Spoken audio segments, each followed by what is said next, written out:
So you might not know this, but this is actually the second controversial live action adaptation of The Little Mermaid.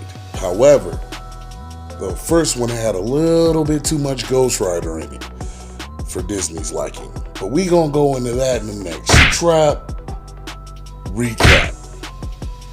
There you go. Oh, the movie begins in the deep bowels of hell. And from what it looks like to me, there's a party going on, but the fire marshal will be getting called. Oh yeah, he's tweaking. He's definitely tweaking. But we go to our protagonist. We're gonna call her Ariel. She's telling her friend about how she just can't stand being down here no more. She wants to go up where the people are. And homegirl shows her the way. It's like, yo, if you go through that cave, but she runs home, hanging out with moms. And then pops get home and they pray to the Lord, thanking them for having the job of torturing lost and evil souls. She stands up to her pops. Pops stands up with her. So mom stands up too. She ends up running out of there. She's like, you know what? This is my chance. So she goes through the little cavern up into the hole. Says she don't need no more fire and gets her crawl on, right? And then she comes up in the most evil city of all time, LA. And, she gets on with her business. But for some reason, as soon as she steps out of the sewer/hell, she butt naked. But she does find her best friend, the hellhound. And we cut over to Dr. Do Way Too Much. And he's trying to save this guy, but then he gets distracted by the homegirl. And then he just stops. He's like, you know what? This is too much. And homegirl like, yo, what are you doing? So he's like, yo, I'm about to take a break. So she's like, yeah, take a break. Here's a clean jacket. So, he steps out on the balcony trying to clear his head. And then he spies up the street, Shorty, and she ends up getting hit by a car. So they take her to the hospital. He puts her to bed. They set up a little space heater for her, getting her nice and comfy. Then he kind of grabs her, and that wakes her up, like Sleeping Beauty style. So she pops up like, yo, what's going on? And he tells her. She look out the window. She's like, yeah, I love that moonlight. So he gets her a robe and some clothes, and they start chit-chatting. You know how that go. And he's like, yo, why don't you come back to my crib? And she down. Ladies never do that on the first date.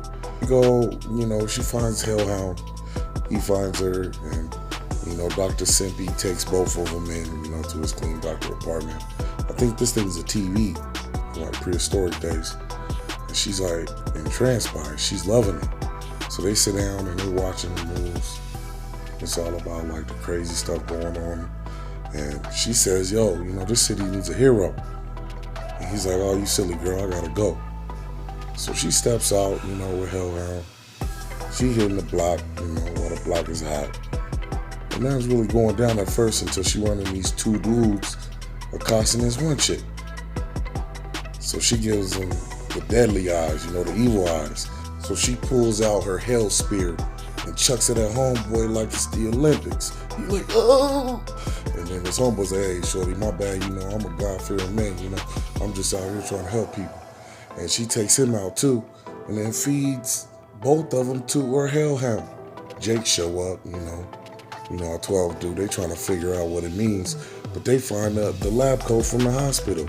And then the shorty that was getting accosted, she roll in the hospital, and then so does 12. And they're like, yo, we need to talk to her. She was like, yo, there was this demon lady with a demon dog. And then Doc's like, yo, y'all can't come back here.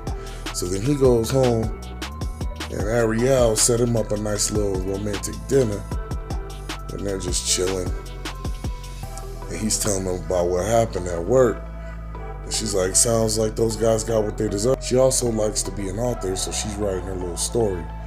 Then we cut to late night where bruh walks past the car, just checking it out, and they stop him and give him the old Rodney King special, 90s style, Watts.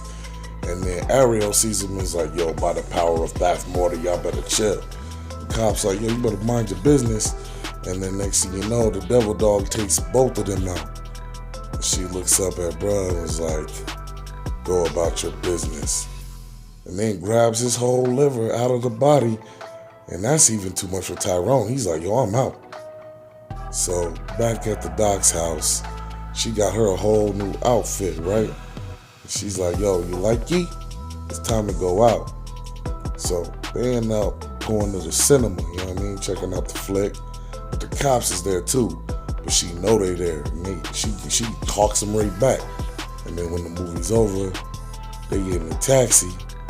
And then they go into the club. And she's like, yo, so what's up? You know, you trying to be with a real one? But the cops in the club too. He having them a little shot, you know what I mean? Trying to get loose. And then this old floozy looking like Skeletor's dad mixed with Caitlyn Jenner comes up to Dr. Does Too Much and is talking about the old times. But Ariel ain't feeling that. She's like, you better get your Ursula ass out of here. And Doc's like, yo, you can't control me like that. You ain't my main biddy. So then the ugly chick goes into the bathroom and then Ariel clears out the whole bathroom, kicks the door in, puts on her little red glowing eyes and is like, you ever mess with Doc again, you gonna need more than a doctor. You gonna need an EMT, a cardiologist, and some defibrillators. And then next thing you know, young 80s comes out and stabs homegirl, right? And then Blondie's able to escape. The cop comes in and she's like, oh, you want some now too?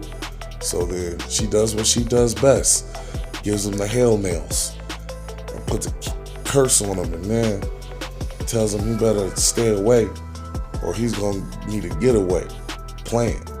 He hits him with the fires of hell and Ghost Rider's death stare. You know, he paid his penance. Then she slaps the shit out of him, goes back out to get Doc, like, yo, let's break out of here, all right? And then out of the club goes stumbling the old D-Tech and he crying, talking about, yo, she the baddest bitch I ever met, man. We can't be fucking with her no more. Let's get the fuck out of here. So they get back to the doc's house and she tells him how she's been stabbed up. And he was like, all right, I'm gonna sew you up real good. And they start kissing and they realize true love's first kiss. And because of that one kiss, all these candles got lit. And time froze still, which broke the curse. And now